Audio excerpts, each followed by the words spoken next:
Добро утро за Дејан Андоновиќ, кој што редовно секој утро го повикуваме кога ни треба една дневна доза на меѓународна политика. Дејан, добро утро.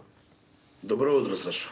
Еве, вртам по порталиве да видам што има, како има. Мене морам да кажам дека уште од вчера мислам дека многу ме растревожија вестите кои што доаѓаат од Мјанмар. Бидејќи таму ситуацијата се чини дека прилично трагично се заострува. Што се случува во некогашна Бурма, Дејан? Ајде да почнеме од денешната вест дека Советот за безбедност на Обединетите нации по барање на Велика Британија денеска ќе заседава за да ја разгледа актуелната состојба во Мијанмар или поранешна Бурма. Не случајно Британија го бара ова, ако се земе во предвид дека Мијанмар е поранешна британска колонија и е држава која од 48-та минатиот век се осамостои од Британија, но задржа големо британско влијание. Причина за ова се онаа трагична бројка, би рекол, од над 100 мртви кои во саботата загинаа, беа убиени од страна на бурманската или мијанмарската армија, која пукаше врз невооружените демонстранти кои протестираат поради насилното уривање на демократската влада на Сан Чи на 1 февруари прошлиот месец, откако војната хунта практично се врати на власт во Бурма.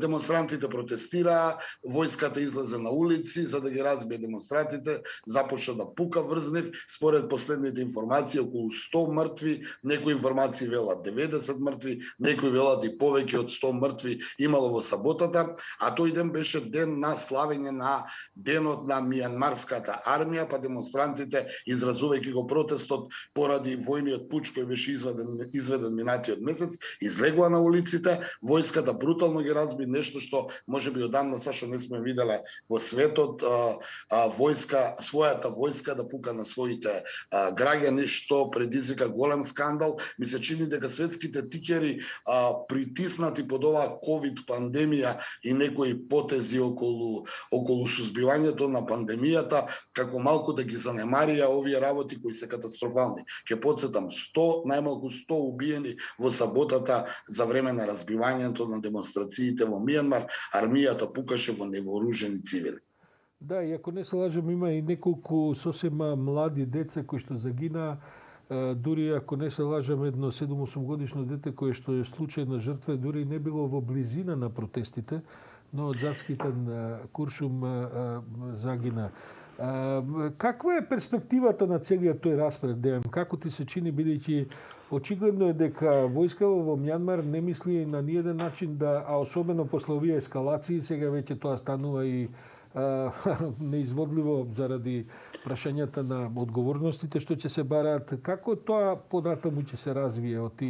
Веројатно дека ќе следуваат санкции, тие веќе ги има, притисоци, тие започна. Сето тоа. И започна, Сашо. Таму војската не се чини дека е подготвена да влезе, а е таков силен фактор што не има проблем, ако треба, и по 100 луѓе дневно во наредните месеци да убиваат. Вака, ќе потсетам, војската на 1 февруари ја урна насилно владата на Син Чу, Нобеловката, ќерка на таткото на низиниот татко беше човекот кој ја осамостои Бурма од Велика Британија. Демократски беше избрана, ја водеше државата, беше урната поради некој наводен избор на измама на која 2015-та дошла на власт и ја укинала војната хунта. Војните команданти на Мијанмар како да и се одмаздија сега, обвинувајќи дека имало изборни нерегуларности, и тогаш се почна. Војската се врати на улиците, ја забави државата, мислам, нејзиниот напредок. Соединетите американски држави, Велика Британија и останатите држави воведоа санкции, ги прекина оние трговски договори, но она што мене не ми се допаѓа, ја морам слободно да кажам, е препукувањето повторно помеѓу големите, помеѓу Москва во случајот и Вашингтон Вашингтон, зошто бидејќи и Вашингтон и Москва ги осудија овие инциденти, но Вашингтон потсети дека Москва има блиски релации со војската на Мијанмар и дека нејзиниот заменик министер за одбрана присуствувал на парадата, на воената парада, кога се случуваа сите овие, би рекол, масакри, тоа беше во саботата, обвинувајќи Русија дека стои зад вооружувањето на војската на Мијанмар. Повторно е до препукување на големите сили, затоа вие не сте виновни, но и давате поддршка на хунтата на Мијанмар. Од друга страна, Москва тоа нормално го негира и вели дека освен трговските договори со војската на Мијанмар нема ништо друго и можеби и ќе ги прекине доколку хунтата не се повлече од својата репресија. Во секој случај, тоа што следува наредниот период е она што сме огледале геостратешки и пред Втората светска војна. Ношна е важно геостратешки Бурма, односно Мијанмар и оној бурмански пат, така наречен, кој треба да се отвори за контрола на платото околу Кина и околу целата таа југоисточна Азија. Ќе потсетам, Британската империја некогаш во минатото ги држеше овие колонии со цел да може да го трговски да ги обезбедува бенефитите за Европа и за своите. Не е лошо малку и да потсетиме, Мјанмар е земја со околу 54 милиони луѓе, излегува на Бенгалскиот залив, еден стратегиски залив за излез на Индиското море, се граничи со Тајланд, со Кина, со Бангладеш, со Лаос. Мислам дека одсекуваш представува еден стратегиски дел на тој терен таму. Таа е, се разбира, мини држава во однос на соседите и подалечни поблиски како Индија, Кина и така натаму. Меѓутоа 54 милиони се 54 милиони. Инаку во составот на тие 54 милиони има не помалку од 100 различни етнички групи. И прашањето за тоа како се владе и Ан Сан Су Чи, Нобеловката, исто така, како што видовме, имаше голем проблем околу етничките чистења кои што ги спроведуваше војската во изминатите месеци, така што една компликувана ситуација далекоазиска во која што се наоѓаат веројатно и низа други земји на целиот тој таму дел од континентот. 87% се будисти, но има и малцинства.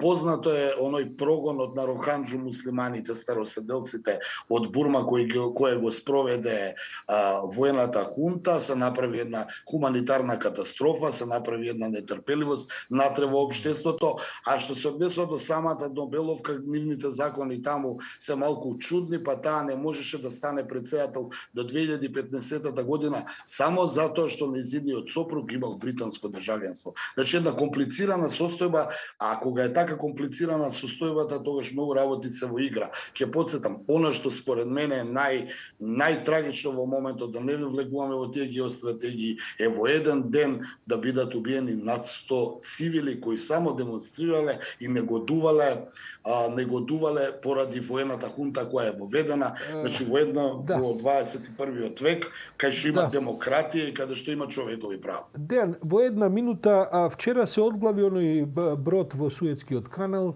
Предвидувањата на експертите се дека со тоа не завршува транспортната криза, бидејќи сега доаѓа до една огромна натрупаност на бродови кои чекаат да поминат.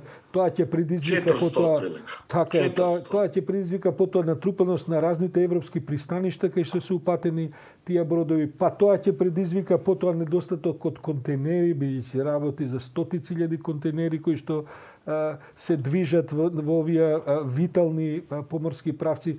Но сепак се чини дека со одглавувањето на овој брод малку како да тргна попуштањето на таа криза. Еве дури падна и цената на нафтата на светските пазари. 12% од светската трговија со нафта оди преку овој Суетски канал, 140 километри долгиот Суетски канал кој ги поврзува африканското и азискиот континент, беше заглавен 6 дена, не може над 400 брода да поминат, значи се натрупа, како што и ти самиот кажа, се буквално инфаркт, се блокираше целиот тој проток. Тие вчера успеа да го помрднат, а денес Македонска и го деблокира, но се уште, иако е отворен за сообраќај, тој се уште не сообраќава, бидејќи е направена огромна пометња во целиот тој дел. Ќе видиме што ќе се случи во наредниот период, но се отвори една дилема за ранливоста на Суетскиот канал, ако се земе во предвид дека е витална артерија, а дека многу малку фали да биде скроз целосно блокирана. Тоа повлекува дека може да биде можеби терористички напад, тоа може да повлече да има и непријателства, па оттаму се отворија дилемите како во иднина да не дојде до оваков би рекол меѓународен трговски скандал кој многу го чини Па светот. гледам дека кинезите и русите почнуваат да се враќаат на железнички решавања на транспорти, што се разбира не може да се спореди со овој бродски транспорт во смислата на количествата и цената на транспортот. Дејан, благодарам за овој утрински брифинг.